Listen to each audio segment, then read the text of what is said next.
ಅವರಿಗೆ ನಮಸ್ಕಾರ. ಏನ್ ಮಾತಾಡ್ಬೇಕು ಅಂತ ಗೊತ್ತಿಲ್ಲ, ಎಲ್ಲಿಂದ ಶುರು ಮಾಡಬೇಕು, ಎಲ್ಲಿ ನಿಲ್ಲಿಸ್ಬೇಕು, ಯಾವುದನ್ನು ಮಾತ್ರ ಹೇಳಬೇಕು, ಇದೆಲ್ಲ ಪ್ರಶ್ನೆಗಳು ನನಗೆ ಕಾಡ್ತಾ ಇದೆ. ಮೊಟ್ಟ ಮೊದಲಿಗೆ ಅನಂತ್ ಅವರಿಗೆ ನನ್ನ ಹಾರ್ದಿಕ ಅಭಿನಂದನೆ, ಹಾಗೂ ಹಾಸನ್ ರಘು ಅವರಿಗೆ, ಅವ್ರ ಜೊತೆಯಲ್ಲೂ ನಾನು ಕೆಲಸ ಮಾಡಿದ್ದೇನೆ. 1978ರಲ್ಲಿ ನನ್ನ ಮತ್ತು ಅನಂತ್ ಅವರ ಒಡನಾಟ ನನಗೆ ಸಿಕ್ತು. ನನ್ನ ಜೀವನದಲ್ಲಿ ಅದೊಂದು ದೊಡ್ಡ ಟರ್ನಿಂಗ್ ಪಾಯಿಂಟ್. ಅವತ್ತಿನಿಂದ ಅವರ ಪ್ರೀತಿ ವಿಶ್ವಾಸ ಇವತ್ತಿನವರೆಗೂ ಮುಂದುವರೆದಿದೆ. ಅವ್ರ ಜೊತೆಯಲ್ಲಿ ಹಲವಾರು ಚಿತ್ರಗಳಲ್ಲಿ, ಅದು ಒಳ್ಳೊಳ್ಳೆಯ ಚಿತ್ರಗಳು,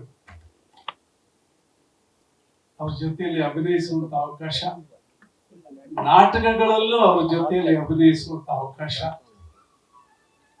ಜೊತೆಗೆ ಅವ್ರ ಜೊತೆಯಲ್ಲಿ ಕೆಲಸ ಮಾಡುವಂತ ಕೆಲಸ, ಅದು ಕೂಡ ನನಗೆ ಸಿಕ್ಕಿತು. ಇದೆಲ್ಲವೂ ನನ್ನ ಸುಯೋಗ. ಇದಕ್ಕೆ ಕಾರಣ ನನ್ನ ಮನಸ್ಸಿನಲ್ಲಿ ಸದಾ ಸ್ಮರಣೆಯಲ್ಲಿರುವ ಶಂಕರ್ ನಾಗ್.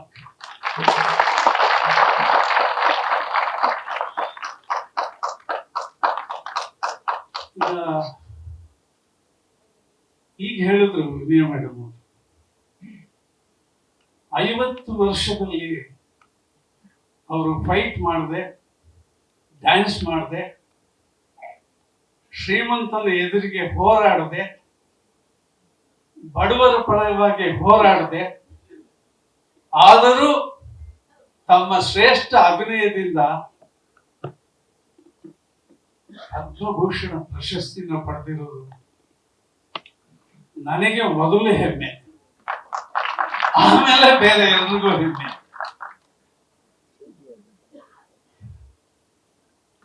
ಅವರು ಸೆಟ್ಟಲ್ಲಿ ಯಾವುದೇ ಪಾತ್ರಕ್ಕೂ ಪೂರ್ವ ತಯಾರಿ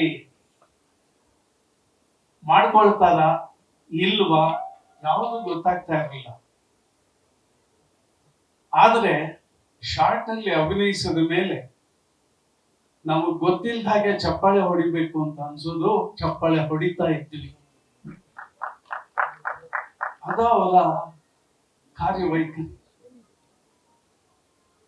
ಸ್ಕ್ರಿಪ್ಟ್ ಚೆನ್ನಾಗಿಲ್ದಿದ್ರೆ, ಸೀನ್ ಚೆನ್ನಾಗಿಲ್ದೇ ಇದ್ರೆ ಕರೆದು ಬಿಸಾಕ್ತಾ ಇದ್ರು,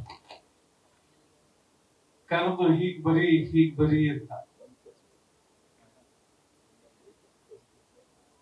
79, 80ರಲ್ಲೂ ಜನ್ಮದ ಅನುಬಂಧ ಅಂತ ಒಂದು ಸಿನಿಮಾ ಶಂಕರ್ ಅವರೇ ಡೈರೆಕ್ಟ್ ಮಾಡ್ತಾ ಇದ್ರು. ಜಯಂತಿ ಅವರು ಇದ್ರು ಅವತ್ತು, ಮೇಲ್ಕೋಟೆಯಲ್ಲಿ ಶೂಟಿಂಗ್. ನಮಗೆ ಅನಂತ್ ಅವರು ಮತ್ತೆ ಜಯಂತಿ ಅವರು ಭೇಟಿಯಾಗುವಂತ ಒಂದು ಮುಂದಿನ ಜನ್ಮದಲ್ಲಿ ಭೇಟಿಯಾಗುವಂತ ಸೀಕ್ವೆನ್ಸ್. ಶಂಕರ್ ಅವರ ಬರೆದಿದ್ದು ಸೀನು ಚೆನ್ನಾಗಿರ್ಲಿಲ್ಲ. ಜಯಂತಿ ಮೇಡಮ್ ಬೆಳಿಗ್ಗೆನೆ ರೆಡಿಯಾಗಿ ಕೂತಿದ್ರು, ವಾಗ್ವಾದ ಅಣ್ಣ ತಮ್ಮನಿಗೆ ನಡೀತಾ ಇತ್ತು. ಅಣ್ಣ ಕರೆದು ನನಗೆ ಹೀಗ್ ಬರಿ ಅನ್ನೋರು, ಆಗ ಬರೀತಾ ಇದ್ದೆ.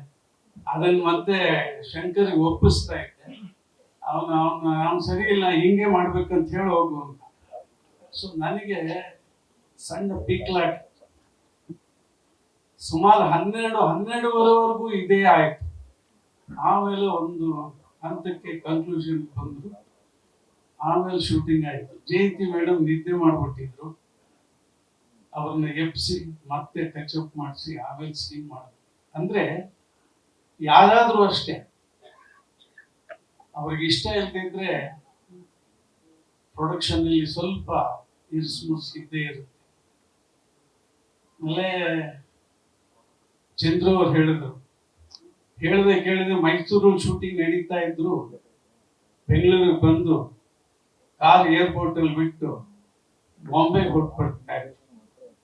ಮನೇಲಿ ಹುಡ್ಕಿದ್ರು ಇಲ್ಲ, ಹೋಟ್ಲಲ್ಲಿ ಹುಡ್ಕಿದ್ರು ಇಲ್ಲ. 2 ದಿವಸ ಶೂಟಿಂಗ್ ಇರಲ್ಲ, 3 ದಿವಸ ಬರ್ತಾರೆ. ಆದ್ರೆ ಅವರ ವಿದ್ವತ್ತಿಗೆ, ಅವರ ಅಭಿನಯ ಕಲೆಗೆ ಅದೆಲ್ಲವನ್ನು ಸುಮಾರು ಜನ ನಿರ್ದೇಶಕರು ಸಹಿಸಿಕೊಂಡಿದ್ದಾರೆ. ಒಟ್ಟಿನಲ್ಲಿ ಹೇಳೋದಾದ್ರೆ, ಇಂಥ ಒಬ್ಬ ಶ್ರೇಷ್ಠ ನಟನಿಗೆ ಚಂದ್ರು ಅವ್ರು ಹೇಳಿದಾಗೆ ಯಾಕೆ ಇಷ್ಟು ತಡವಾಗಿ ಪದ್ಮಭೂಷಣ ಬಂತು ಗೊತ್ತಿಲ್ಲ. ಆಗ್ಲಿ, ಬಂದಿದೆಯಲ್ಲ ಅದಕ್ಕೆ ಸಂತೋಷ ಪಡೋಣ. ಇನ್ನು ಏನೇನು ಬಾಕಿ ಇದೆ ಅದೆಲ್ಲವೂ ಬರಬೇಕು. ದಾದಾ ಪಾಲ್ಕೆ ಅವಾರ್ಡ್ ಇವರಿಗೆ ಯಾಕೆ ಕೊಟ್ಟಿಲ್ಲ ಅನ್ನೋದು ನನ್ನ ಪ್ರಶ್ನೆ. ಅದು ಬರಲಿ.